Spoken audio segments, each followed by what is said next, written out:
Good evening, everyone, and welcome yet again to another fantastic edition of Friday Night Live here, July 18th, 2025, with me, Phil, Director of Operations for Page, and the rest of the Page crew. We've got Ed Stark, Special Guest Coordinator. Hey, Ed. We've got Jenn Cash, another one of our fantastic special guests, in addition, going to help us out with interviewing at the con. And we've got the old grognard himself, Ron Meischker. How are you? Good to hear everybody.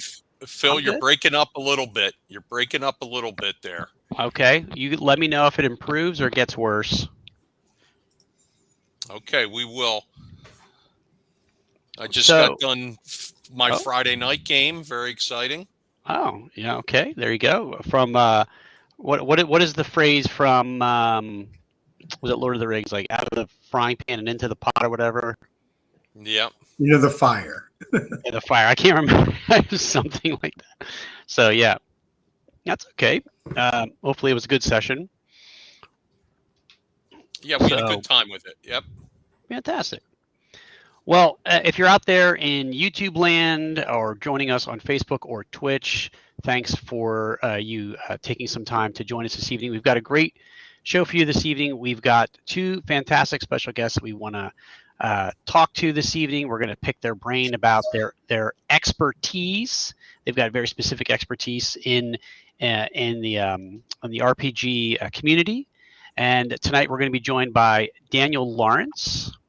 And we're also going to be joined by Amanda Brosofske.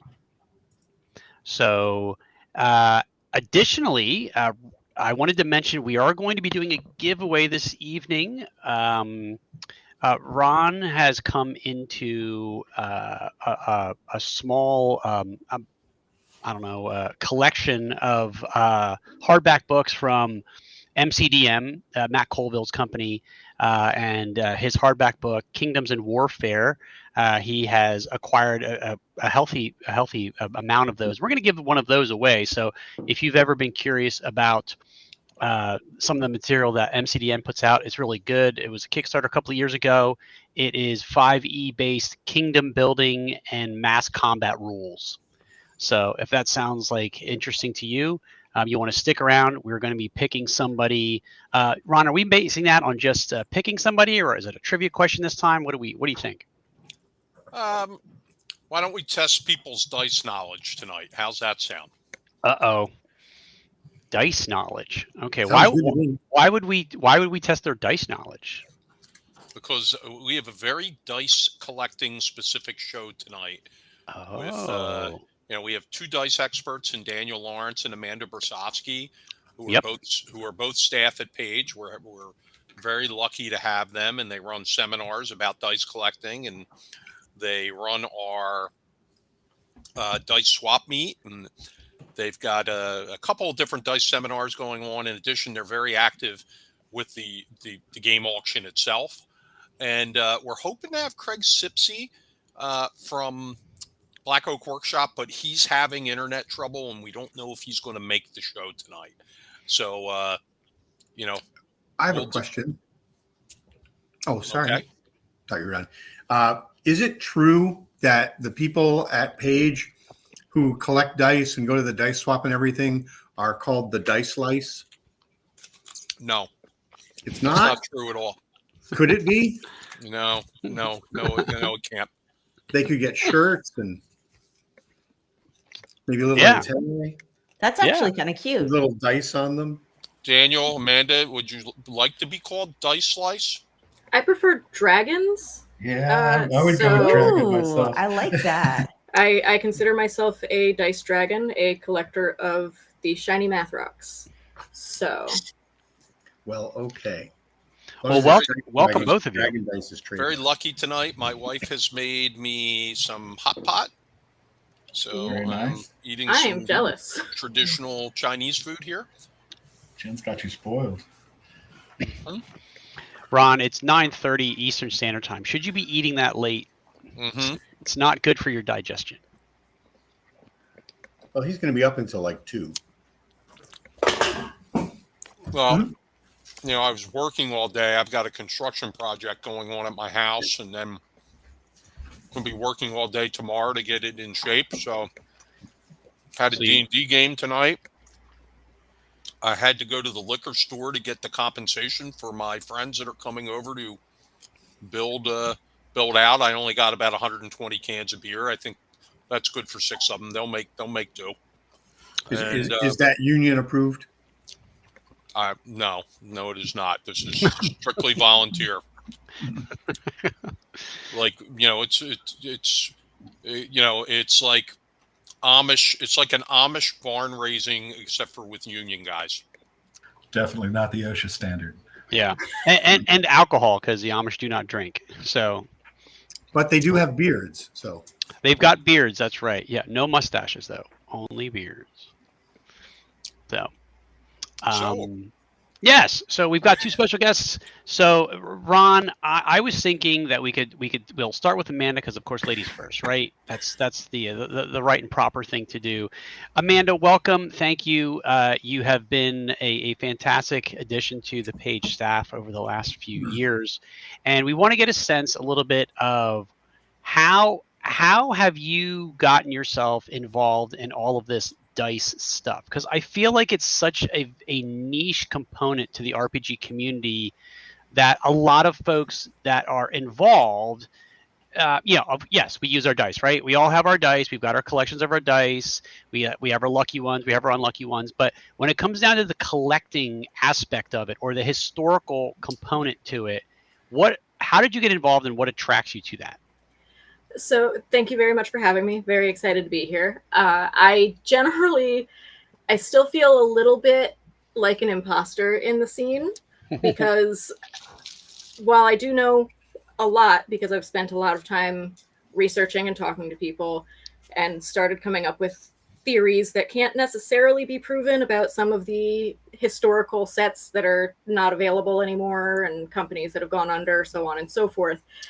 I've really only been collecting to any extent since November of 2020. So I'm still pretty new in terms of collecting. I just hit the ground running and went real fast and hard with it. Yeah. That was 5 years. That was 5 years ago. I mean, it sounds like as we get older, everything to me was 10 years ago, no matter if it was like 50 years ago. But anyway. I started getting into collecting in November of 2020 because my dad had passed away. And one of the things that I kind of zoned in on while I was trying to, deal with that grief was my dad used to talk about playing D&D when he was a kid, and I used to play when I was younger as well. So I found my bag of dice that I had used in a campaign about a year prior, and I just started looking at them, just trying to figure out what they were, and I found one that looked kind of old, and I found my way over to the Dice Collector website and spent about 2 days and looked through about 12,000 photos so I could identify this one piece. And I realized that A, I had retained a lot of that information, and B, at no point was I bored with it. Maybe a little bit of ADHD hyperfocus, but I really enjoyed it. And so I started getting more into it and looking at my friends' dice while we were playing at the table. And I started talking to people on different Facebook groups. And that's how I ended up running into Daniel, because he gave me a little bit of information about something. And he also politely asked, hey, what are you going to do with it? I was like, well, I mean, because at the time, my niche was really just more modern pieces. I liked learning a little bits of the history of the older ones, but I didn't care so much about them. That's very much the opposite now. My main haunts right now are older, harder to find dice, because they're getting harder and harder to find. So, and as I started talking with Daniel and learning more from him and everybody else, because the community is very friendly and very willing to share whatever information they have. So they're very good people to just get connected with. And so as I started learning more and more, now my niche is I love helping people learn about their dice. And especially people who have no idea what they have. I love telling them the story behind them, because that's really what is exciting for me. Outside of, walking into a random game shop and going through their assorted dice bin on a scavenger hunt, the best part is seeing people take in the knowledge. I think one of the great things about Ron, the pull your boom down. One of the great things about the dice collecting community, and I think it takes its cue from Daniel on this specifically, is the generosity of the people in the community. There's a lot of dice that move around the country without cash changing hands within the dice trading community amongst the fanatics. I mean, we all have to go out when we're, and spend some money from time to time. But often if I find something that Amanda's looking for or Daniel's looking for, we just give it to one another. We just send it. We don't even worry about the money. And I appreciate that you attribute that to me. That's gracious. But no, I can think of people like Lila Room is another one that I have no idea how much she sent me. It's like you trade with certain people, or you send dice back and forth with certain people enough that there's a whole group of people that I feel like I owe, because they've sent me a whole lot more. Lila, I don't know if you remember the first year of Page, we had a set of Creative Publications dice go up for auction. She found those at a Goodwill for $5 and sent them for the auction. Just sent them. And I think that set sold for $1,400 something, $1,500 at Page One. Yeah, it did. And, interestingly, we have a set of creative dice that's going to be in the auction this year. And that set came from Canada. We secured that one 3-4 weeks ago, I think. I don't know if we secured it. You secured it. Daniel and I are always on the lookout for random eBay finds or Facebook Marketplace finds to try and weasel some stuff into the auction if we can. And yeah, the amount of stuff that I have that Daniel has sent me, though he claims I don't owe him anything, I feel like I have a life debt. Yeah, no, that's the funny thing is if you talk to anybody that's deep in that community, that whole community is so generous. You talk to anybody in that community and they're like, oh, do you ever trade with Lila? And everybody's like, oh man, I owe Lila so much. And you talk to Lila and she's like, oh, I owe everybody so much. Because like you said, there's a certain level when you first start trading, you want to make sure there's some equity and that people are not screwing anybody out of stuff and you get to know people well. But, after you've sent $600 or $800 or $1,000 worth of dice back and forth with someone, you just start sending the $5 piece that they're looking for, the $10 piece that they're looking for, and you don't even blink because you know it'll come back, Do you guys know a guy named Will Niebling? I do not. So Will, longtime guy, his son is actually involved too, but Will used to work at TSR, but he ended up spending a lot of time working at Koplow, old dice manufacturer. Mm-hmm. And I think he did some work with Chessex and stuff too. Well, Will and I ran into each other very early in my career when I was back at West End Games. And every time I saw him at a convention, we always had a nice chat and everything. And one of the things Will always did was he kept a pocket full of those teeny tiny dice. Right. Which at the time, I think they were the only ones manufacturing them. And whenever he shook your hand, he'd have a couple of those dice in the palm of his hand, and he'd give them to you. But he got into the habit of giving me the new or weird dice that they had come out with like since I'd seen him last. So I Hope ended up comes out with so many weird dice. Yeah, I ended up with like moose and squirrel dice, so Rocky That's awesome. and lobster dice and crab dice, and then all kinds of those dice with the die within the die. He gave me like a first The double die. Yeah. I've still got a bunch of those things running around, but then he found out my wife was an educator, and so he used to send her educational dice, dice with people would use for recognizing colors or words or things like that. But yeah, lots of funky dice stories. That's very cool. One of my favorite types of dice comes from Koplo, and it's the yellow jumbo sponge dice. Yes. That I made. had a complete set of those at one point. I'm missing the 20. Ron sent me the rest of these. I love the foam dice. Yeah, they're you know what they were so expensive back in the day.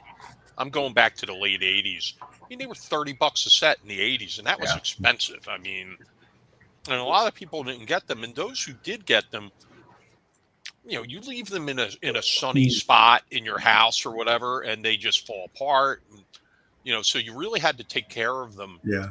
So there just aren't that many around as a result. And I'm sure cats and dogs love to tear them up. So, there just aren't a lot around. I'm lucky enough to have 2 full sets with the tubes, but it took a while and it took quite a bit of money to pry those out. Yeah, that's awesome. But My parents' dog chewed mine up pretty good. I have a 4 gave me a with set of those. Oh, sorry. No, I was just gonna say I have a 4 with the chunk of it bitten off.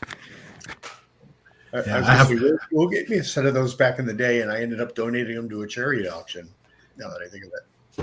Yeah, I haven't even seen the tube, honestly, Ron. I'd love to get a picture of that, and I'm still missing the 20. I'll take a picture of the tubes when I, the page office is a separate structure from my house. So when I go into the house, I'll take a picture. But I will say we do have a couple of interesting things that I recently picked up that'll be in this year's page auction, including a sealed bag of Holmes dice. It looks like an early run too, crisp.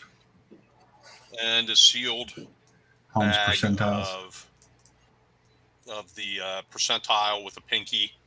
So they're both going to make the page auction this year. I'm hoping to get a couple of sets made, a couple of sets of the replica style made to put into the auction this year. Because that's another thing. I also make dice, not very often anymore, but I do resin craft a little bit, and mostly just for gifts for friends. Yeah. So I see Neil saying he has 3 pounds of dice. I don't saw know if that you're comment. If you're coming to Page, bring them with you. We'll do we do an ID panel and we'll take a look at them. Or just send me pictures. I'm on Facebook. Or that. No, we want to bring them to Page. But yeah, sure, send us pictures too. Speaking of those foam dice, they're interesting. I don't know if you realize this. Kevin Cook, Ron, I don't know if you know this, but Kevin Cook has 2 sets of those Koplow foam dice. One of his sets is actually the prototypes of those foam dice. So get in touch with him. Those are pretty interesting to take a look at. Yeah, you and I talked about that before when I was on the initial hunt. Oh,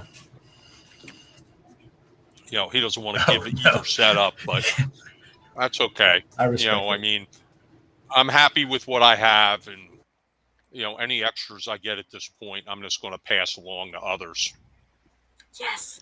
So Neil says he's coming to Page and he's going to bring all of his dice, all 3+ pounds. So at that point, so Neil, if who knows, you may have some treasures in there that you'll get all the info about once you pull them out. And yeah, speaking of that, I mean, we do have a specific seminar called Treasures at the Bottom of Your dice bag. Amanda and Daniel, do you want to talk about that? Yeah, it's one of my favorite things. Amanda talked about this, helping people look through dice and figure out what they have and understand things. It's one of my favorite things when you sit down at the table with people. I sat down with Scott Robinson, who wrote Bunnies and Burrows last year, to play a Bunnies and Burrows game. He's running the original 1974 version, and he pulls out some dice and drops them on the table to start rolling them. And I was like, holy crap, dude, you can't roll those. And he's like, what are you talking about? I was like, here, use my tray. He was rolling an original set of Bristol Wargaming dice that's worth a couple $100, 350 minimum, probably 500 if you put them on auction. We had 2 sets at the auction last year, and they both went for about $500. I think one was $550. Yeah, one was $550. And I told him, I was like, dude, you can't roll those outside of a tray. And he's like, what are you talking about? I was just come to the auction. And he didn't believe me, but he's going to be putting his set of Bristols up this year for the auction. He was so happy with Paige. Yeah, I think one of those Bristol sets went for more than that. Didn't Bill Meinhardt buy? Yeah, I think they went. I think what we had is when it got up over $500, we threw a second set out and said the top 2 were going to win. And I think it was Dan Sandin got one of them. Dan Sandin and Bill Meinhardt got them, and I want to say they were $550 and $500 for each for the 2 sets. It was definitely those 2 guys. Most of the dice I have probably aren't necessarily rare. I have some old, Boulder dice and everything, but I do have some weird ones. I just pulled a few out of my collection. There's this old TSR promo dice. Yep. Promo, yeah. Yeah, got a few of those. Yeah, those guys would go for $50 or $60 a piece. Yep. This is a champion. This is one of the original Torg dice. That was one of the first dice that was ever made with the 2 color the swirls. Yeah, it's one of the first that did the swirls in the hard plastics. Anyway, yeah, for sure. Rumor has it that is the best thing about the Torg box set. Maybe it was a great game. One of the funny things. Just a little dart. I'm just throwing little darts. They did also remake the Torg dice, so there are the originals and then remakes. I have both because I worked on both editions. This one is kind of a funny one. My wife got this die for me. You bang on it, it makes little noises, and it blinks the number you want. There used to be 2 of these, but one night one of them started going off, and I couldn't figure out how to open the thing out to take the battery because it wouldn't turn off. So it met a hammer.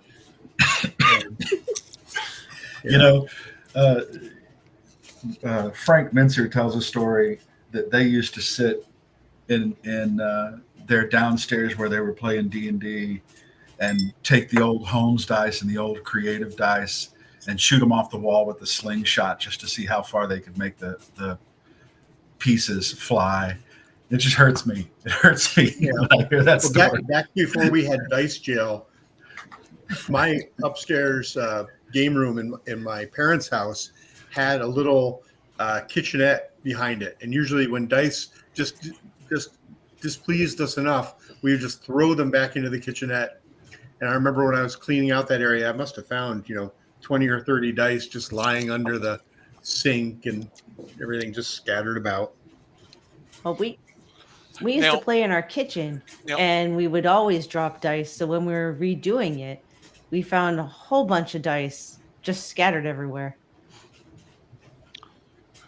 Now, Jenn, talk a little bit about, you're blind, so talk a little bit about the dice you use at the table and how they differ from I use a combination. So I started out using like the big foam dice.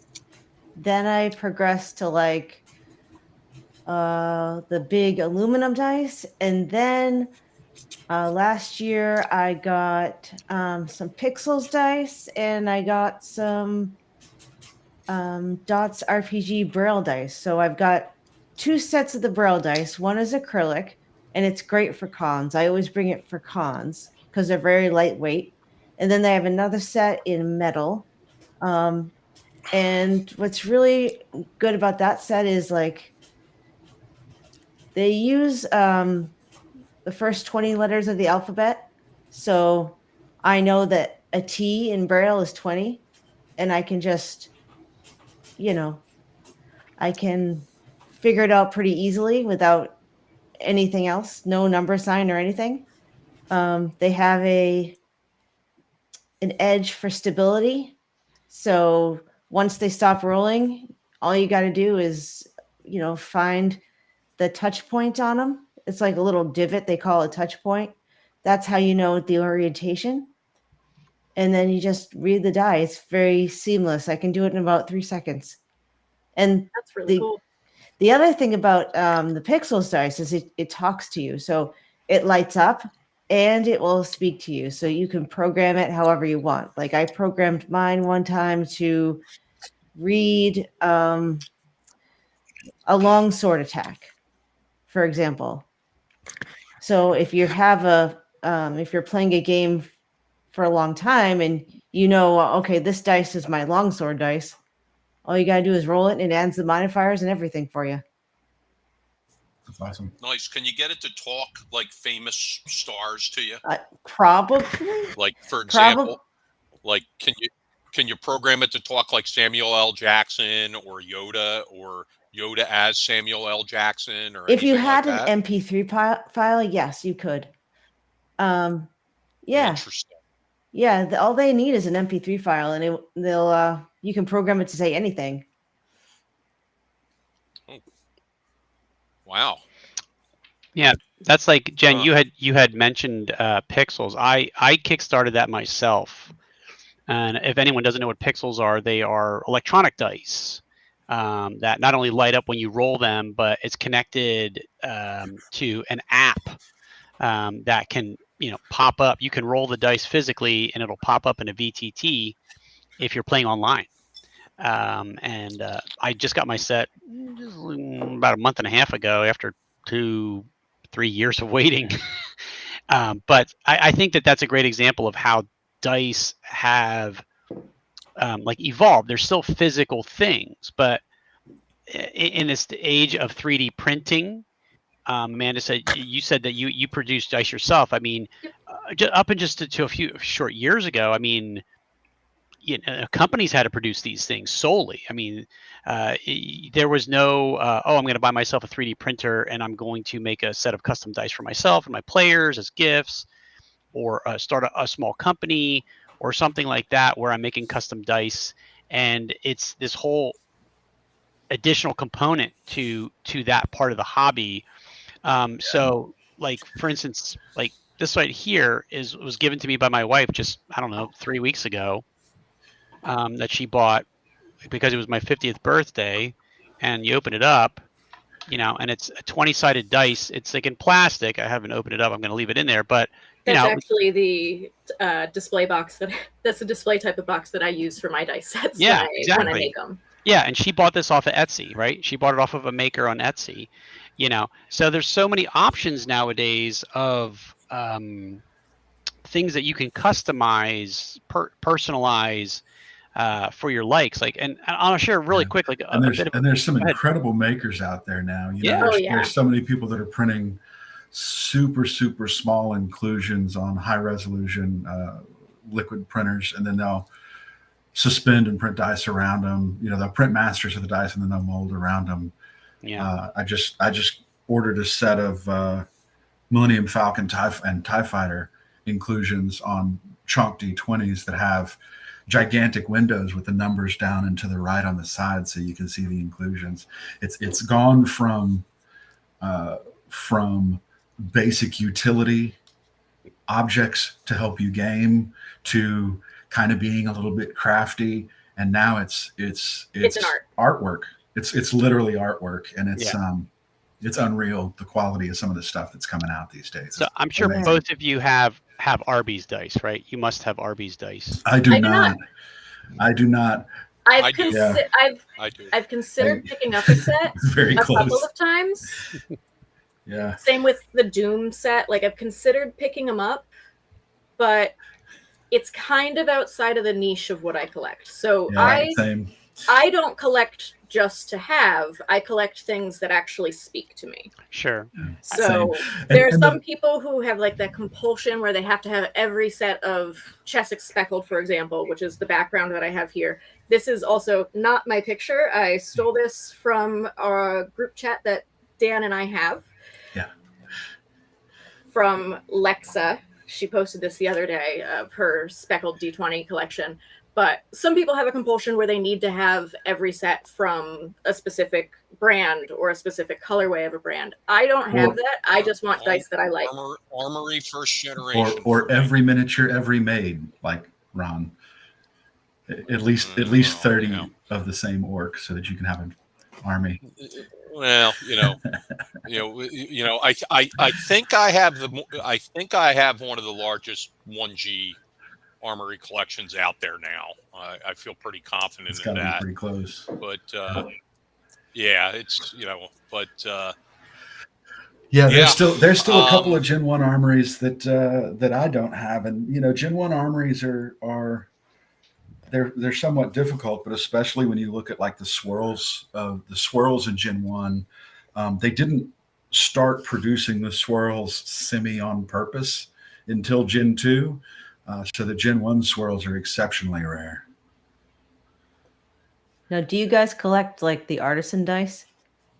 I have several sets of handmade dice from artisan creators, and so I've got some that friends have made.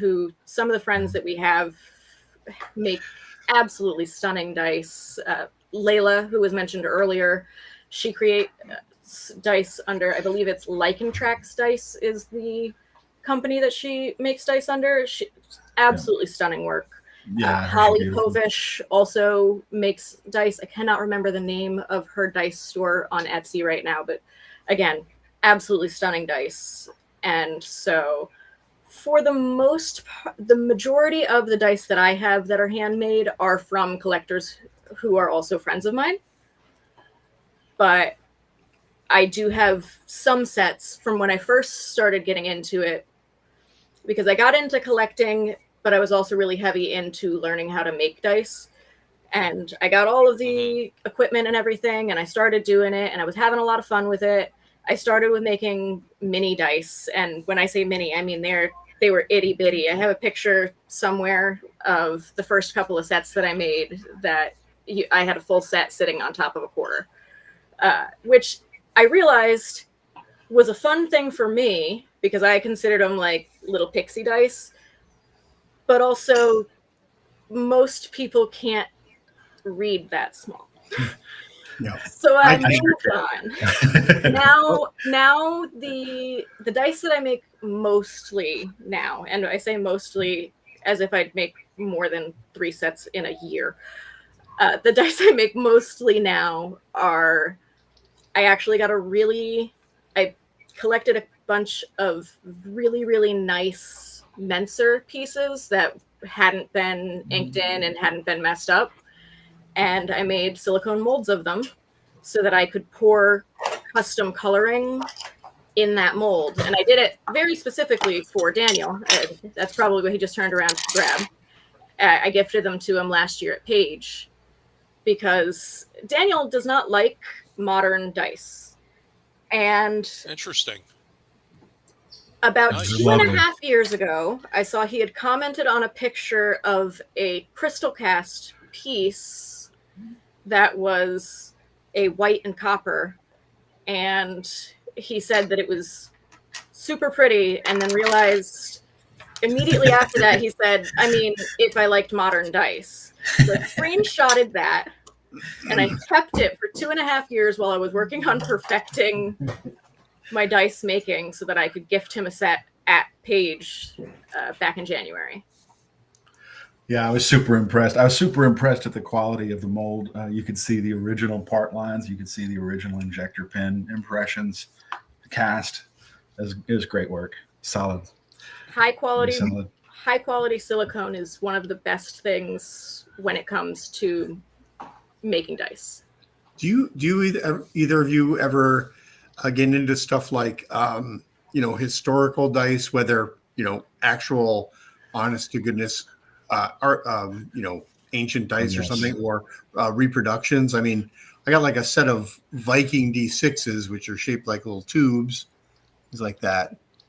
That's the Egyptian icosahedron 20-sider. Cool. It's a replica of that. And I just got this. It was only $20-something. I don't remember who shared that maker with me. It came from our Dice Chat Discord. someone shared that with me, and I just got it. But yeah, absolutely. In terms of me, I do collect some maker stuff. I try to limit myself because otherwise I would go bananas and spend way too much money. Yeah. Most of my obsession around dice is the original TSR dice, the dice that have history, old prototypes, old promotional dice, any officially branded D&D promotional dice, even if it's modern. I love those. And then, of course, I'm a big fan of Critical Role, and I collect all of their dice as well. That's the majority of what I collect. I do try to get a reference set of anything that's before the middle 80s so that I can compare stuff when it comes to older dice. You know, we were talking about the Torg dice and the different models of Torg dice. I've got those. I've got old B&J. I've got Jerry Alexander. I've got Armory dice in the various generations. I've got the half dozen different molds of ancient game science dice where they, you know, before they had the plus and minus, once they added the plus and minus, when they added the little g, to help people identify, you know, when they show up at the back of dice and they don't know what they've got. Sometimes it having an ejector pin mark on one face of the die instead of another, it is a huge difference. You know, it's not a $10 die, it's a $100 die. And having a physical copy to look at. As long as they're not D4s, Dan's happy to help. Yeah, I hate D4s.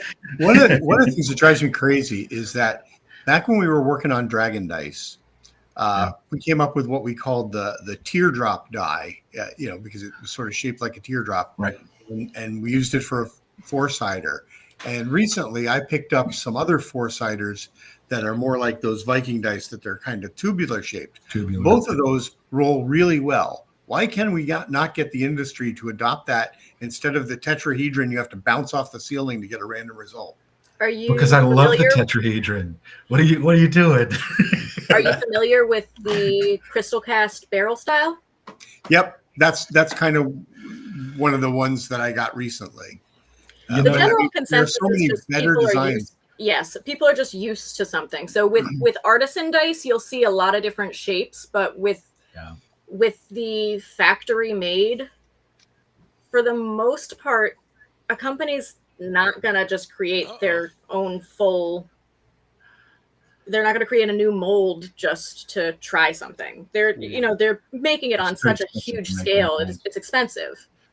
Yeah, the injection molds are so expensive to machine. And I'll say this too: if there was any D4 that I would move away from a traditional D4 to something else because I wanted it to roll well, I think Armory and Koplau both did a 12-sided D4 where it just repeated 1 through 4 3 times, and those actually roll. So instead of going to funky shapes, you could.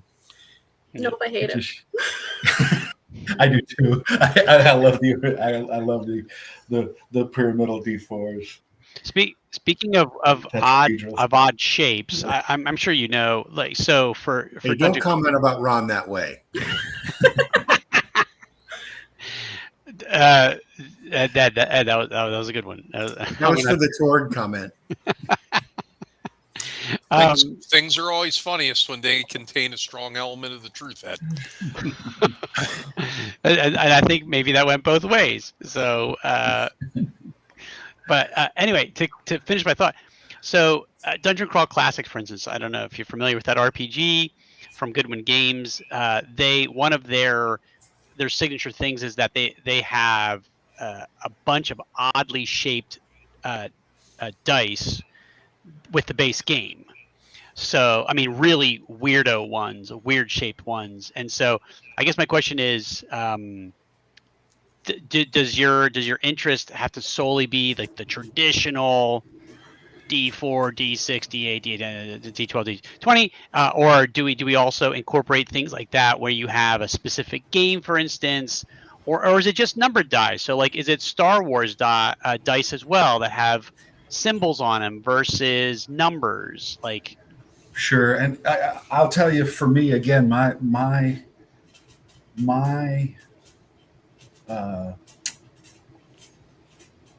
my focus, I'll say, my obsession, if you will, is really anything that's D&D licensed. So they had, I think it was Dragonstorm was a die that was a non-numeric dice. I know a lot of the big box set games that they've done over the last decade or so are non-standard dice. Giants of whatever keep box set had some dice in it that were non-numeral dice. They were just D6s, but they had non-numerals. So yeah, absolutely, those will fall into the kind of dice that I collect if they fall within the D&D licensed umbrella. And even if you get older, the Fist, the 2003 RPGA promo, the Fist of Miracle, is. I just gave one to the Page auction last year. Yeah, I remember that. Yeah, did you? Yep. I go to a lot of cons, and last year was the 50th anniversary of D&D, of course. And I went to a lot of WotC panels at cons, and everyone I went to, they would just hand us like the 50th anniversary promotional D20. Like I got everyone I'd go to, they would just be like, I have a dozen of those. Yeah, I know, they would just hand them out. Like they just have, so I got so many of them. I mean, I'll take one next year. The guy who actually manufactured those, I'll bring one. I'll bring one for you if you don't mind. If you want one, I'll bring one for you. 100%. Okay. The guy who actually manufactured those sent me a message a couple of weeks ago, and he was like, "I'm down to about 50 of these. Can I just give them to you? I hate these things at this point." And I was dying laughing. He said they made so many of those to hand out, which is awesome. Yeah. I think it's important to do something for the 50th, but it's funny that there's so many of them that everybody's laughing about. Real quick, Neil Devlin had a question asking what we all think of the DCC D4s. Yeah, that's what Phil was going on about the Dungeon Crawl Classics and how they have a bunch of weird shapes and weird sizes. And for me, when I think of weird shapes and sizes, I always go back to Game Science, because Game Science put out a bunch of, 5-sided and 15-sided, so on and so forth. Edge read and point read. Yeah, those are so hard to read. Yeah. Which personally, not my thing. I love Game Science dice. I absolutely love Game Science dice. The dice that I'm after that have me in an absolute chokehold are the laser neon Game Science pieces. Very specifically, certain colors of them. And I still hate those. I hate the strange odd numberings. I am not a fan of the Dungeon Crawl Classics style. It's, for me, I can't quite explain it. It just makes my brain itch. Yeah, you'll find, and it's funny in the dice collecting community. Everybody has things that drive them crazy. Everybody has things that they love, and you find the respect. You have to learn to respect what other people like. There's a guy in the community that's trying to collect every denomination from a D2 to a D100, or I think he's at a 120 or a 132 now. Yeah, he's in South America, I believe. Yeah, he's in South America somewhere. Yeah, and he's only missing like 10 or 12 denominations. He's got like D27 that he got somewhere. And I'm like, I have no idea. That makes my brain itch. But have you guys played the race game Formula Day? I've not. No. I have. Okay, yeah. So Ron knows the original Formula Day came with a regular set of polyhedrals, and you had tables you had to roll, and each of the dice represented a different gear. So you rolled a D4 and you looked on a table to see how many spaces you moved. When they came out with the later edition, they still released it with the polyhedrons, but they renumbered it. So like the D20 didn't go 1 through 20. It went through like 11 through 20 with a bell curve, weighted toward like the 17 or something.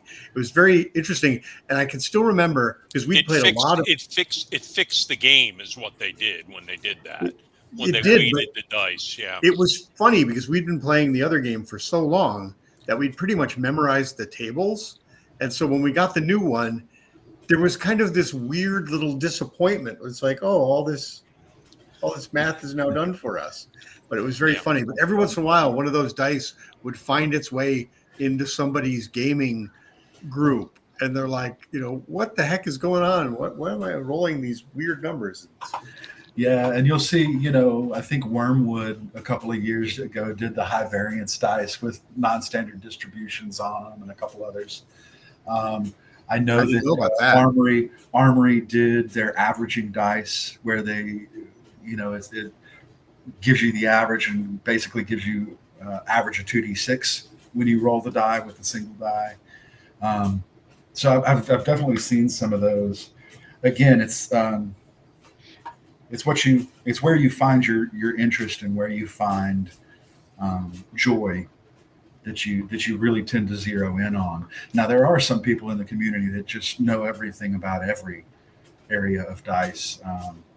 Sadly, the community not long ago lost a guy that was well loved, and he had a remarkable collection across the gamut. He had an absolutely everything. Stunning collection, and actually the dice group that Daniel and I are in are helping his brother to figure out and identify,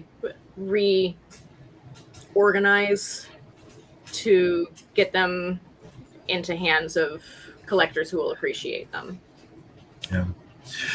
That's for me, it's great of you to do that.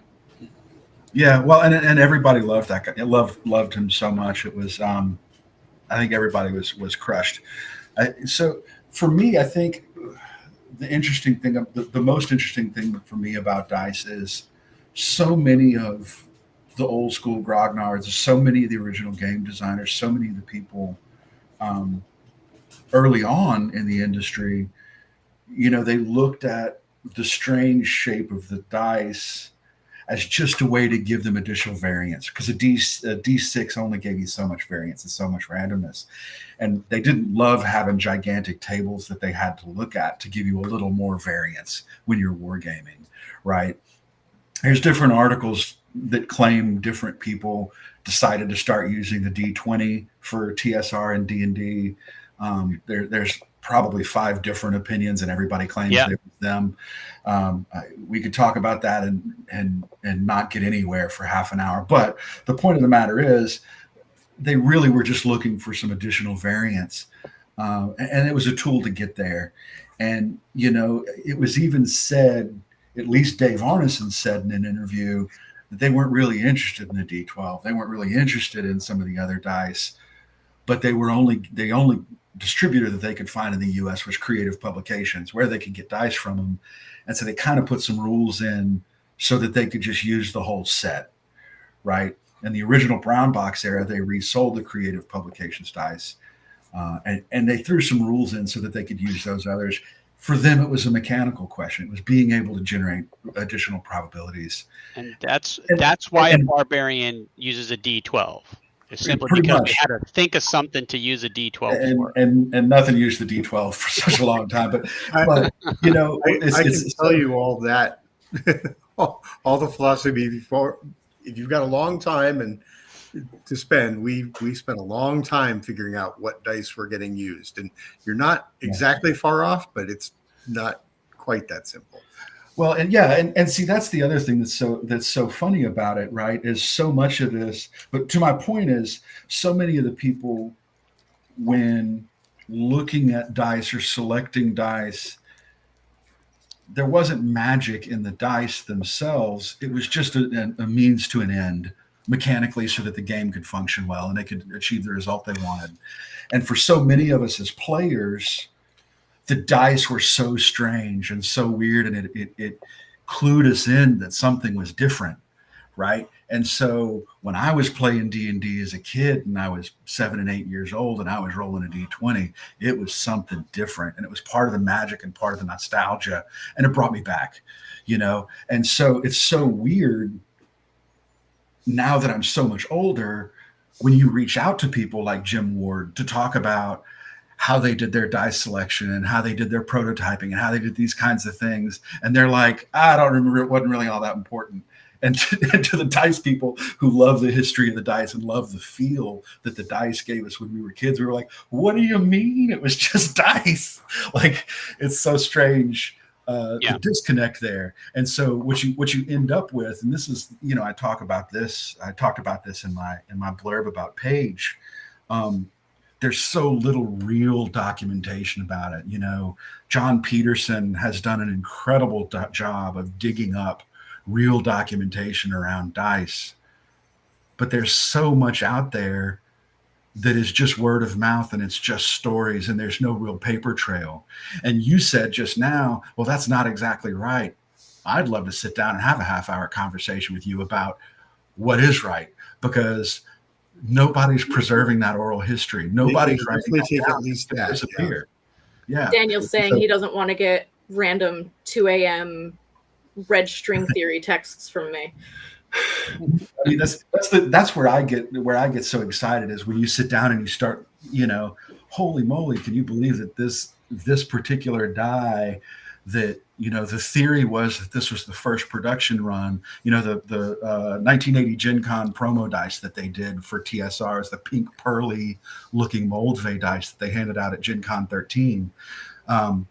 The theory was that was the original production mold, and they carried that on to all the other production molds. And the reality is, it was not a production mold. It was one of the prototype molds. They redid those molds 5 times, as became famous in the lawsuit later about TSR spending and waste. But just by looking at the injection marks and looking at the mold marks on those D6s, and some of the other denominations of those dice, you can see it's absolutely a different physical die than the production Moldvay dice. That kind of thing to me is just fascinating, and it's bizarre that there's no history about how that happened and why that happened. Anyway, I'm rambling now. There's a theory that I have going about some prototype game science dice. Or at least we think they're game science, based off of a word of mouth conversation that somebody picked up at outside of a factory. And at this point, I have somewhere in the realm of 200 of them. And I got most of them in one quick Facebook purchase that somebody had seen and sent me.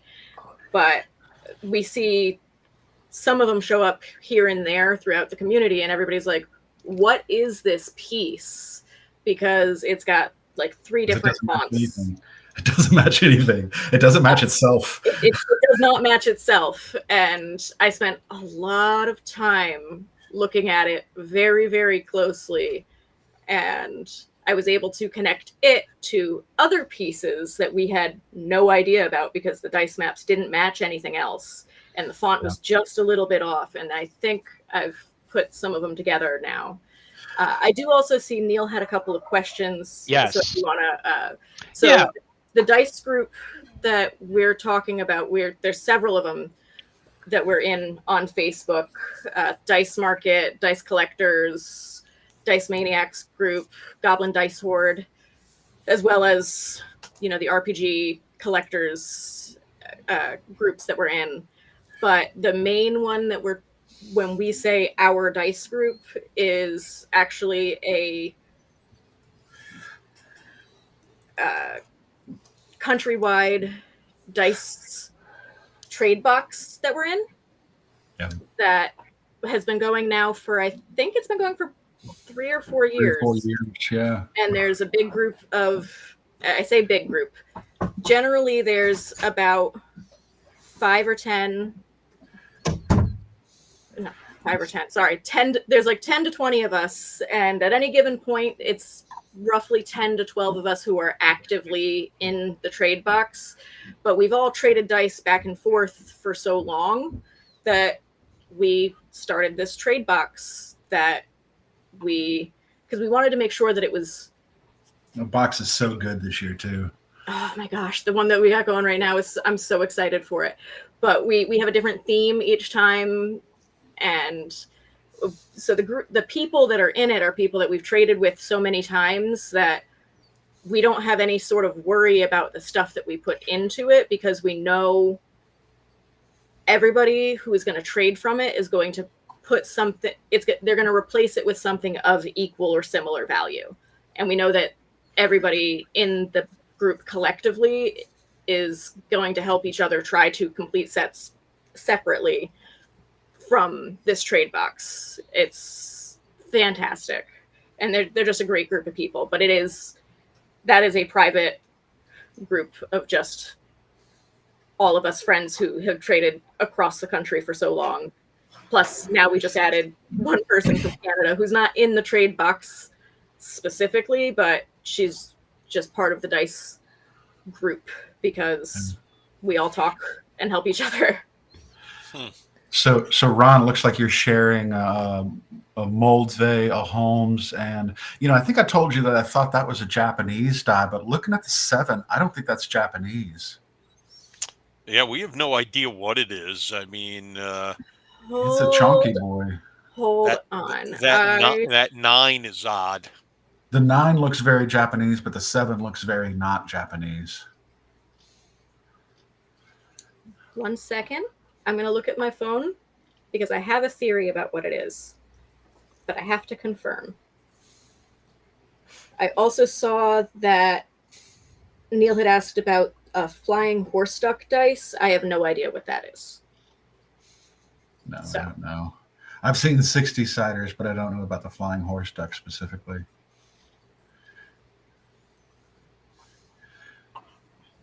So yeah, for me, I love the history around the dice.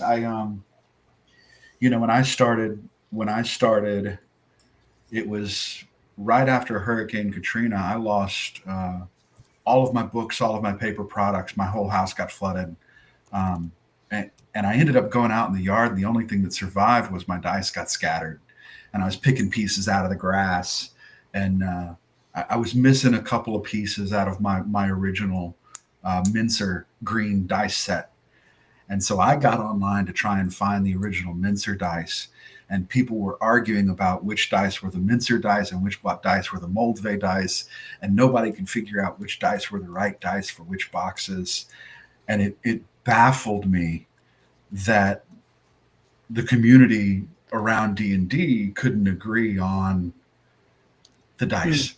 And so it started me on a mission to just put a document together as a reference for people and gather as much information as I could. And in trying to get that information, I heard all these great stories, and I just got sucked in. I got sucked into the history, the arguments around creative publications, the arguments around Bristol War Games, and how did those get into the States, and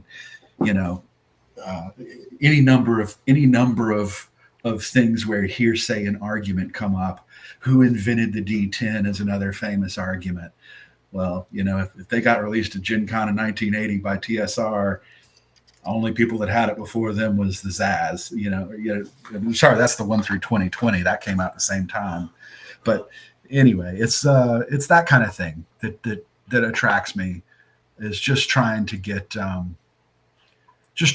that oral history captured, because it's not leaving a paper trail, Right.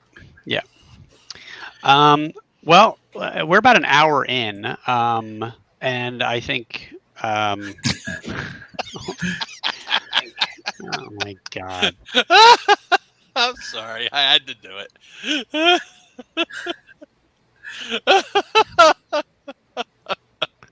Yeah, all day as on my social media feeds is now the AI generated images of that. But anyway, running, yeah. But anyway, so it looks like Amanda's trying to confirm something. She's looking something up. There was a question that she had. It's about that D12. I have a theory, but I can't find the in search of list. Okay. So I'm still here to answer questions. Okay. Oh, it's on somebody's ISO? Yeah, I'm pretty sure it's from a set.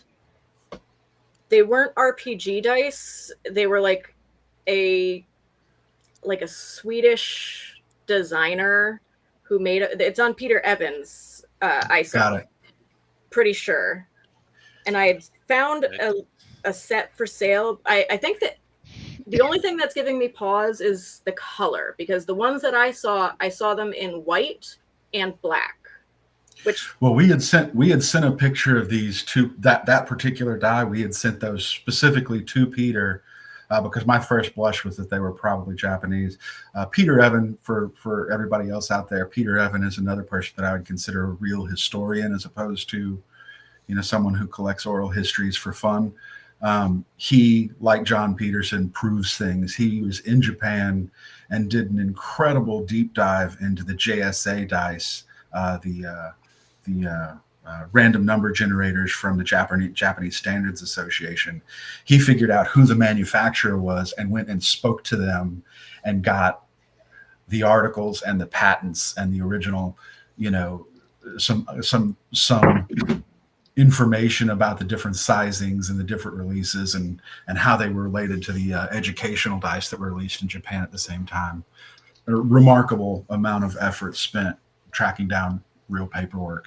Yeah, he actually published an article about it.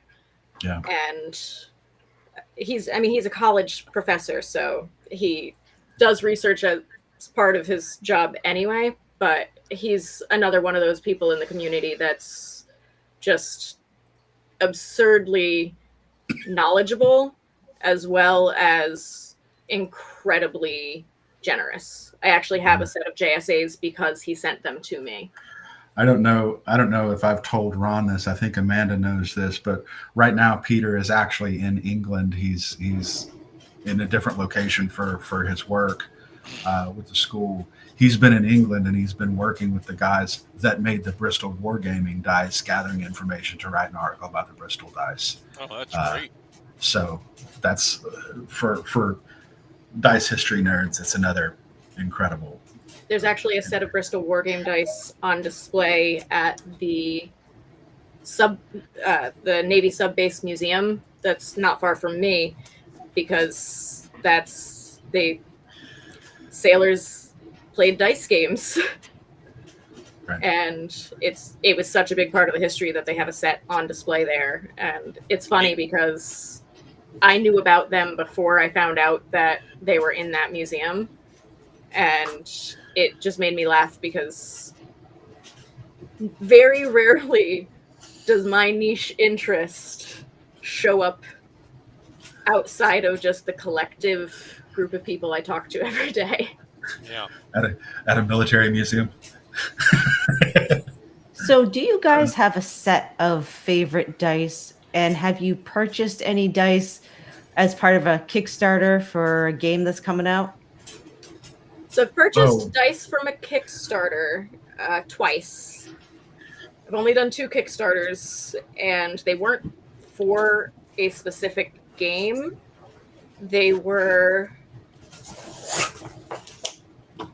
I have 2...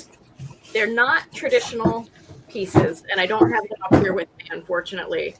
But I have one that's a dice spinner. So they're like card shape, and you press a button and it'll spin the dice. And I have a full set of those, as well as the other is a set of dice coins, which looks like a dagger heart box. Dagger heart, but yeah. It's reversed. Yeah. The other set that I have is a set of dice, metal dice coins that you flip them, and there's a little red ball inside that'll go down into the point that would be the number that you would land on. Have you guys? Sorry, this is going off the dice encroaching around your world. Have you ever been to the British Museum in London? I have not. If you get a chance to go, and I assume that the exhibit is still there, but if you go to the Sutton Hoo exhibit, which was a historic Viking ship that they actually found, very far inland. Ship burial. Yeah. But yeah, they have a set of dice there that was on the ship, and it's really cool because you can see it in the display. They put it out in a nice little case. But I remember I was there with my wife for our 10th anniversary, and we're walking around, and we see that, and she's like, "Boy, you just can't get away from your hobby, can you?" I know you had also asked Jenn if we had favorite sets of dice, and absolutely, I do.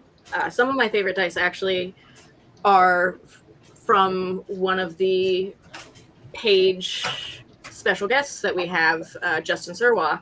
I have some of his large gelatinous cube dice that he did. This one's the sharp edge glow in the dark one, and then I also have the original green one. It's behind my computer, if I can. And though I think your pronunciation is perfect of his last name. He says his last name is pronounced Soroyce. Oh, all right. And then, this one. Okay, yeah. I have some of the original, and then the smaller ones that go with it. He makes some very interesting stuff. Definitely I love his outside stuff. the box thinker. I'm waiting with bated breath for Sickest Witch to hit the market. So, I'm very excited for it. Some of the artwork that I've seen that he did is just phenomenal. Are those the JSA cases? Yeah. Speaking of those are probably my favorite, just because of Your JSAs. how hard they are. Ron, it's Daniel, do you have an empty case? It's not an empty case. It's a case that has the other dice in my frame. That's on over here. I got you. Okay. Ron, it's a darn shame that we don't have a set of dice for Page. We do. We do. We have do. A set of dice for Page. Yes, we do. As a matter of fact, I've been involved since before Page 1. Believe me, we've had dice for Page. Yes, anybody that's in the chat that doesn't know, we actually did have custom dice made for both Page 1 and Page 2, and the Page 3. We have them yet again. And I want to call those quasi custom dice. Custom packaging. The packaging was custom. The dice were not custom for Page 1 and 2. However, the dice for Page 3 are truly custom. Are truly custom dice. And well, the D6s anyway. For an image, I'm looking for the image. And we even have a Page dice bag. We do. Yeah, it's just an old Crown Royal bag. That's what it is. No, that's not true. Well, you either have the Crown Royal bag, or you have the Skull and Bones bag from Crystal Cast from when they did the pounds. Do you know why the Crown Royal bag exists? To put dice in it. Dice. Well, back during Prohibition, people used to smuggle liquor in, and they'd just be able to say, "Oh, this is a dice bag," and they'd let them go through. There's our custom dice set, and of course that D6 matches the set. And it says Philadelphia Area Gaming Expo there, and there's our dice bag, and I quite like them. Yeah, you get both logos. You get Phil on the bag, and you get the Page City logo on the die. You do, and these are for sale on our website for pre-order. And yes, you can still order them now. Looks like there's still some left there. I think on the shared screen there, you can see the quantity available, actually. Yep. 79. Wow. 79 left. I don't know how much. That's it? Oh, that's just the set with bag. There's only 79 left of the set with bag. Okay. Correct. Yeah. Actually, there are quite a few sets of those dice ordered. There aren't many left. I'm going to need some of those extra D6s. We have plenty of D6s. That we have. And, I can safely say that the first several hundred people who come into Page will get a custom D6. I also purchased. They're going to be given away until they're all gone. I purchased a set with a dice bag because obviously I also have the custom packaging and the dice from Page 1 and 2. Those were from Black Oak Workshop and Craig. I love Craig. I'm very sad that he couldn't be here. I saw that Ingo auctioned a set of Page 1 dice and it went for like $75. Did he? I didn't see that. I saw a couple of sets that Ingo put up for auction. Yeah. Wow. I've seen Ingo sell other dice for more than $75, but I've seen him sell Ron A die for more than $75. Yeah. That was a I think there's still that was an arm twist. That one.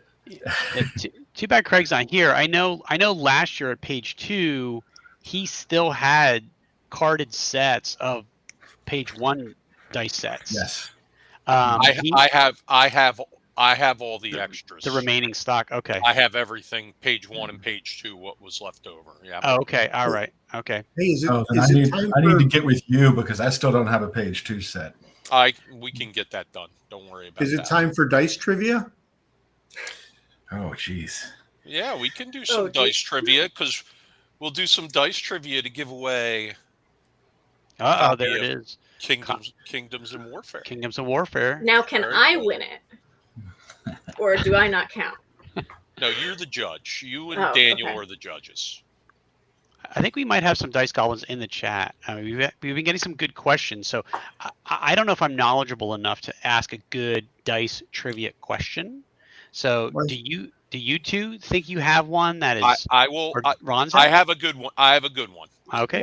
Ron is also a very big collector of dice. So. But you're the guest though. That's Yeah. why I was trying to be gracious. But Oh, Ron, no, what's your question? Ron? Okay. So we had the page 3 dice up on the screen earlier. And here they are again. For anybody in the chat, who is the manufacturer of these dice? The first person to shoot out the correct answer will get a copy of Kingdoms and Warfare. So, and you Bonus get points one if you can chance. tell us You get color. one shot. If you guess wrong, you're out. You can't just keep guessing. So anybody listening can post in the chat and tell us who they think the manufacturer of this year's Page Custom dice are. Is there any way how they could find that, or is it these are just completely hypothetical guesses? You gotta the dice. If you're pattern. a dice goblin, you know. Okay. All right. And I almost said it when we were talking about them, so I'm Sorry, glad Scott that I did McGregor, not. that is wrong. Scott, Crystal Cast. Nope. Okay. Thanks for playing, Scott.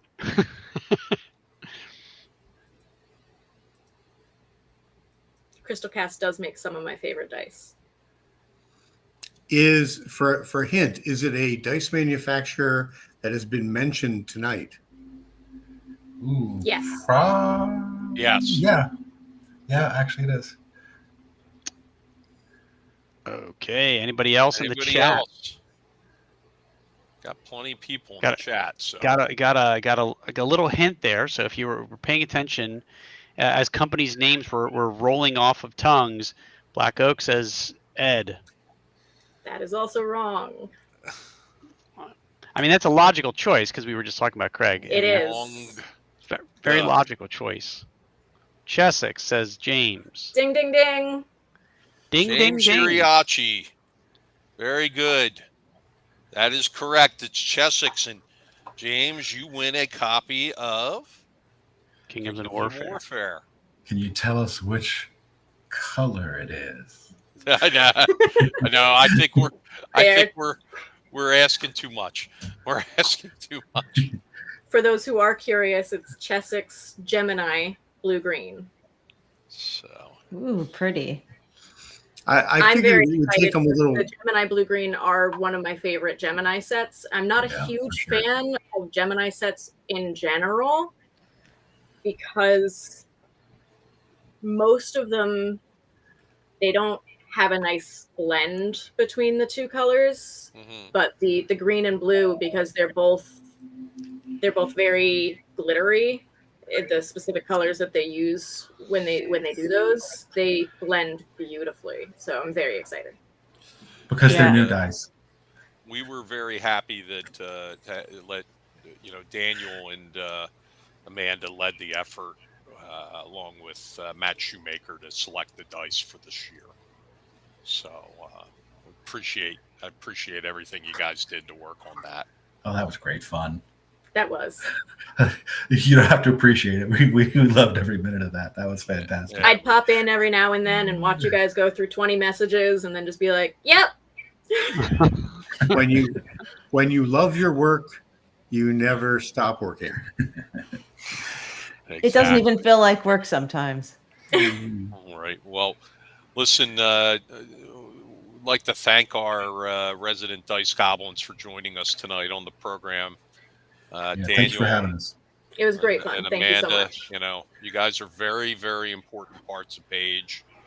And, you know, I speak for Phil and my wife, Jenn, and, you know, to say, you know, thank you so much for everything you do. We really appreciate you. I appreciate it. And last thing I'll say is if you're coming to Page, bring your sack of old dice. It's so much fun to crack a sack of old dice with someone and point out some OG. Why do I feel uncomfortable when you say I'm getting... I feel very uncomfortable. Hey. It's so much fun to like to I kind of doubled over when you said it. Yeah. Why? Because you felt like your sack was cracked? Listen, don't get us demonetized. What I'll say is PG-13. Daniel and I are running a couple of events this coming year at Page, one of which is Treasures at the Bottom of Your Dice Bag, which is where we encourage everybody to bring their dice they have questions about or just that they want to show off. We want to see all the dice, tell you all about them. We also have this year a new... Yes, exactly. We also have a new set that comes up after our dice seminar that is called Old Dice Are Better, New Dice Are Better. Because Daniel likes to say that I prefer new dice, which is not true. I equally love both old and new dice. Daniel doesn't have a lot of knowledge about new dice, which is why he brought me in the first place, because once you get past like 1985, his knowledge gets a little dicey, unless...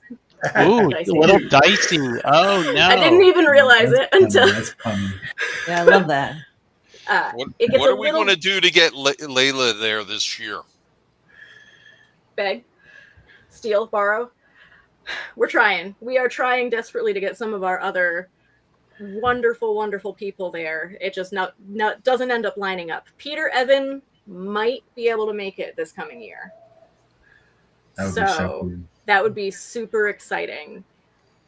So we're running that so Old Dice Are Better, New Dice Are Better, where we're going to talk a little bit about the differences between the different brands and dice, and we'll give you kind of a background knowledge. Instead of looking at other people's dice, we'll show you ours and talk about them, give you some amount of history and basic ideas about how to identify. Then we're also, of course, running the dice trading event, which takes place a couple hours afterwards. There's this very specific reason that we do the seminars before the dice trading event. It's because we want to make sure everybody has a chance to get the information that they need so that they do not regret their choices at a dice swap. We didn't have one at the first Page, though we still traded a lot of dice. It wasn't official, but we did. The first Page event was when my husband actually started to understand my collecting and the very niche bit, because he saw Daniel and I sit down with Craig from Black Oak in the hotel bar after the vendor room had closed, and he watched Daniel and I essentially get what he called the dice sweats, as we very, very excitedly tore into Craig's collection and just started going nuts. He makes fun of me about it to this day, because my husband was walking around talking to all the other people who were sitting down playing games or talking about games that they had played. And he looked at me later that night after we sat down for 4 hours and just talked dice the entire time, very excitedly. He looked at me and he said, I was walking around a group of certified nerds, and every single one of them was looking at you guys saying, and I thought I was nerdy. So the dice swap we did last year was fantastic. Lots of dice, traded hands, lots of expensive dice came out to play. So, You know what was interesting? Somebody ended up with some of my dice that they were looking at, and they somehow left the room with them. But they came back to me and admitted to it and gave them back to me the next day. It was very odd. I'm not going to mention who it was because at least they were honest about it. Yeah, that's nice. Somebody made a mistake and they corrected it. One of the fun things that happened with me is I was running a adventure where players started out as first edition characters, first edition D&D, or AD&D really. Then partway through they converted to third edition. Then partway way through they converted to fifth edition. And I used dice from each era during that. Ooh, fun. One of the funniest things about that, like people thought that was a cool little touch. But one of the funniest things was one of the guys at one of my tables was a very new player. He's actually a friend of, he's a brother of a friend of mine. So I, got him playing and didn't, made sure he didn't have to make too many real hard decisions. But he had been on active duty and didn't have his dice with him. So he stopped by the dealer's area and bought a set of dice. And he bought some of those dice that have the floating, eyeballs and stuff in them. Oh, the liquid core. Yeah, liquid core dice. And everybody at the table was like, oh, those are really cool. Oh, where'd you get those? And I swear that probably at least half the table right after the game got up and walked over and bought the rest of those dice because I think they sold out of those. But I thought that was very funny and very cool that this guy who, doesn't have much in the way of D&D material. I mean, I know him. He just, since again, he's on active duty, he doesn't get to schlep around a whole ton of game stuff, but bought these dice because he thought they were cool, and everybody else just jumped on the bandwagon with it. Oh yeah. That's one of my recent set. You talk about the floating core dice, was beholders in floating core. So you roll them, the beholders face towards you or face up. Fantastic. Mm-hmm. One of the things I love about my dice is like how tactile they are. So, yeah.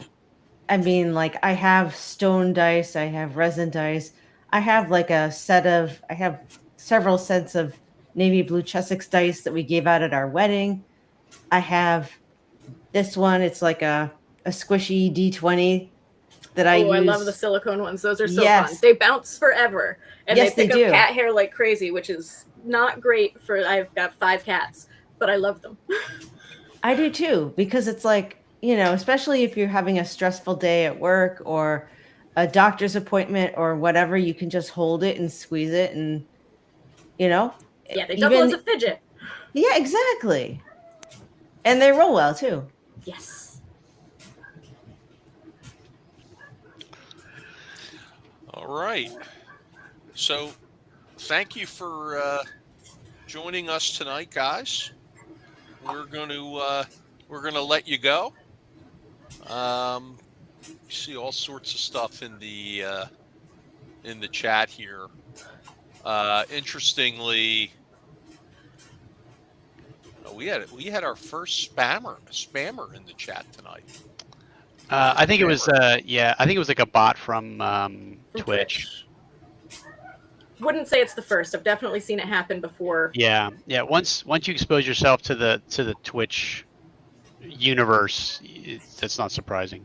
All right, and just real quick, Troy Allman thanked Daniel for helping him complete a set of dice, and for some reason it's not coming up in our main chat. which Oh, I'm yeah. not sure No why. But I'm actually getting an error on our main Yeah, chat. me too. I'm getting an Yeah, error I in the just got chat one as well. too. Yeah, so something's goofed up with the chat, unfortunately. yeah, I don't know. All right. Well, we're going to let you guys go. Thanks for joining us tonight, and maybe we'll see you again before the convention on the chat. Absolutely. Just let me know. Absolutely. Thanks so much for having us. No, we appreciate it. Good Yep, seeing thank you again. Good to see you. Yes. All right. Good night. Nice. So Night. Good night. say good night to Daniel and Amanda. They really are generous. I've done a lot of trading with them. And actually, Daniel, in fairness to Daniel, he acts as my agent a lot of times for dice trades. I don't have the time to get into all of the Discord chats and everything they have going on, but normally I can go to Daniel and say I'm looking for this, or he can come to me and say, hey, I think you have. He knows almost as well as I do what I have in my collection, so we do a lot of trading there. But that was a great dice talk. And Phil, you want to take us through the rest of what The we're news, doing? yeah, folks. If you're still in the chat, and we have other really important things we want to share to you as we wrapped up our conversation talking about dice. But just so you know, our registration totals keep creeping up and up and up. We're getting close to 800 badges. So people keep plowing in. Event submissions. I remind folks every week about this. You do want to get your things in. We're still taking submissions, although that window will close eventually as we are starting to come up against how much available space that we have to actually accommodate events.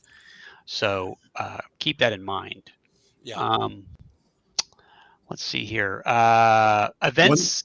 Go One ahead, thing Ed. about events is I would say as well, it's not a bad idea to search events by things like special guest names and things like that, but also, haunt the Facebook page, Discord channel, because every once in a while we make announcements about premier events that are run by our guests or that are just that we think are really cool.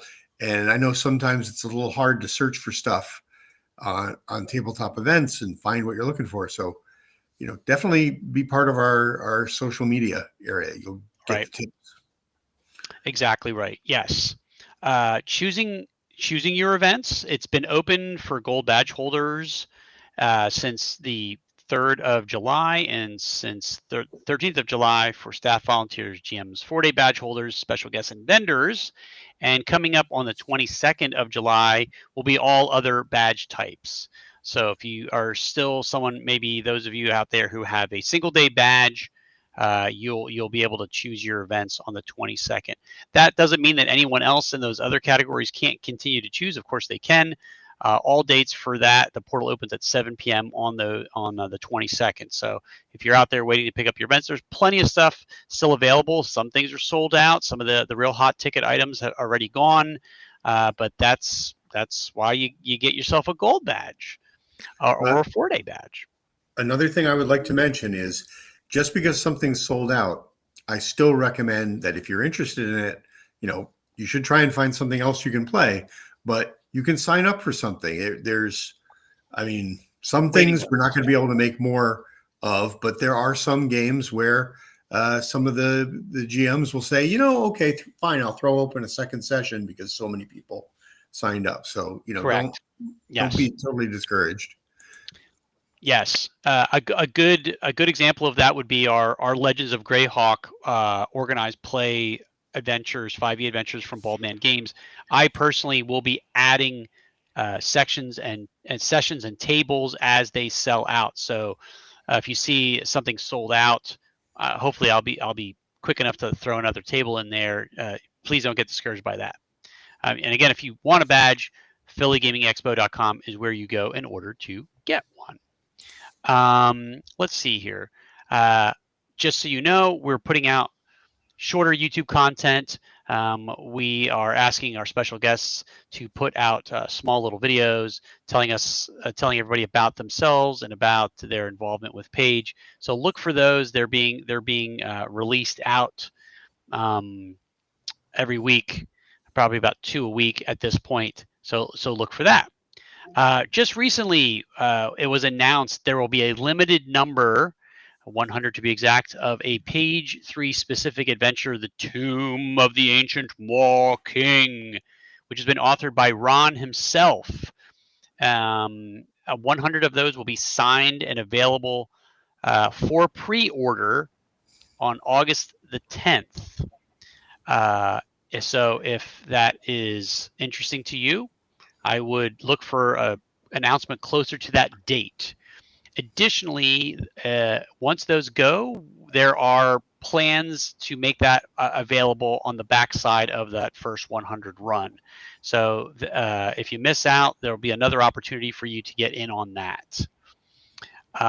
We also do want to mention we have special guests that are up for Ennie Awards. I'm sure most folks on the stream know what the Ennies are. The Ennies are basically the awards that are given out at Gen Con every year that people vote on in order to pick those types of things that they most are enjoying. Kelsey Dione from the Arcane Library, she is up for Fan Award for Best Publisher, or the Arcane Library is. And Troy Allman from Cannibal Publishing is also in that same category. So you can only you can vote 1, 2, 3, 4, 5. They let you rank vote, and we should probably put that. I'm gonna text it to you, Ron. That's the witching hour, as the cuckoo clock. Yep. Ron, sorry, that's enough. That's okay. Ron, I'm going to text it to you real quick. If you want to put it in the chat, the link to the Ennie voting. That might be useful to folks that are interested. Phil, send it to me on Facebook. Okay, I can do that as well. Just 1 second. Let me just get that to you so you can throw it in to. I'll just put it into the our group chat for tonight. Okay, and lastly, Justin Sorois, we mentioned him earlier. He is also up for an Ennie in the category of aid non-digital for what he refers to as his small and boss party, which are these little sort of wooden meeples that he makes. Right there, you can see it on the screen there. A small party. You can go in there and you can vote for Justin. He has been really pound the pavement online to get folks the news about this. So if you could be so kind, hop in there, help some of our special guests out win the Ennies. The Ennies, if you win an Ennie, it goes a long way to helping folks get their name out there, their face out there, their products out there. So please do that. Let's see. Since the last time we got together, we've announced 2 additional special guests. One is a familiar face. Joe Block from the Greyhawk Grognard and publisher at BRW Games. He again will be joining us as a special guest, and also he is our vendor hall. I like to call him the vendor hall warden. Perhaps he oversees our vendor hall and directly interacts with vendors when they've got questions. So come to page 3 and see Joe again. Additionally, Tom Wilson, author and con organizer of ShireCon. Amanda is from Connecticut, and so is Tom, and he runs ShireCon, which takes place in October in, I believe it's northwestern Connecticut, if I remember correctly. Yes. Yes, it's a smaller con, but it's very well regarded, and so Tom will be joining us as a special guest at page 3. All right, and I think that's all the news that's fit to print. One more thing. Who do we have as a guest next week? I didn't ask that question because Ron was flustered that I asked him last week. So Ron. Oh, okay. Yeah, next week it's going to be live from. We're going to be live from EggCon, and the Scheduled guests are Bill and Ben Barsh from Pacesetter Games and Simulations. However, there are a number of our special guests and DMs and attendees that are going to be out there at EggCon, so you never know. I'm going to be broadcasting likely from a public location, hotel lobby or something like that. So you never know who might pop in and stop to see us. But Bill and Ben Barsh are both confirmed guests for next week. Right. I should be able to. I will be in Wisconsin as well. I just won't be in Lake Geneva. I'll be in Milwaukee next Friday. So I'll be about an hour and a half away from you, Ron. That's just bad planning. That's just Well, bad bring logistics and planning, Phil. I don't know what to say. bring Ron back some spotted cow. I don't think. Well, Ron's not a big beer drinker. No, I'll be fine. I'll be good. He can give it to his gaming group. Jenn and I will be out there in Lake Geneva. So, well, you guys have fun. Say hi to Heidi and Eric and Harold and the whole crew. Oh yeah, no, I just spent a we'll weekend see Frank in Seattle. out there as well. Mm-hmm.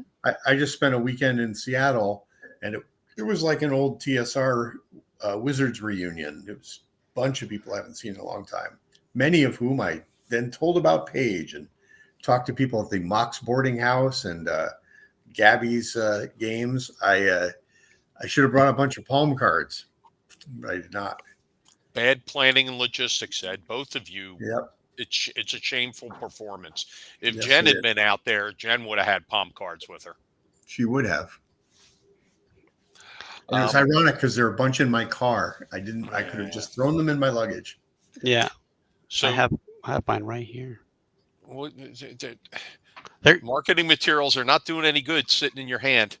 They're coming with me. They're coming with me on vacation. Okay. So Jenn, we're at the end of the program tonight. You want to take us out? All right. Well, I hope everyone has a great night and a great week ahead. And I hope to see you next week. And if you have a chance, I am streaming tomorrow at 10 a.m. So check me out if you have a free moment. Thank you and have a great night. Night, everyone.